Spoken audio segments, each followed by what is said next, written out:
This lecture theatre is an example of a single zone space. Here's how the CAV works. For constant air volume system, or CAV in short, the supply airflow volume remains constant. This system is very ideal for single zone application, where the heat load is consistent across the entire air-conditioned space. To maintain the room temperature when the heat gain varies, the supply air temperature of the system has to be varied. In this case, the room temperature drops.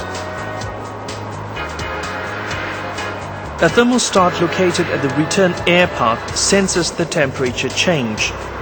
It sends signals to the controller, which compares the measured temperature with a set point and controls the automatic valve to regulate chilled water flow through the cooling coil. Because of the drop in temperature, the automatic valve is instructed to throttle, thus reducing the flow of chilled water to the cooling coil. The slower rate of chilled water flow will cause the temperature of supply air to rise.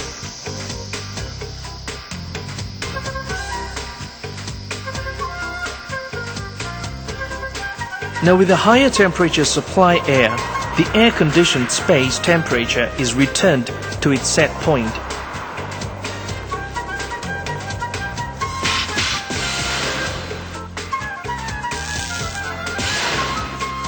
We can see from this example that the heat load may vary due to many factors. The temperatures in different rooms will therefore be different if it is not controlled properly. In a conventional CAV system, it has to be modified to cater for this variation of heat loads between rooms. In this case, if all the rooms are conditioned by a single CAV system, they will have a common supply air temperature.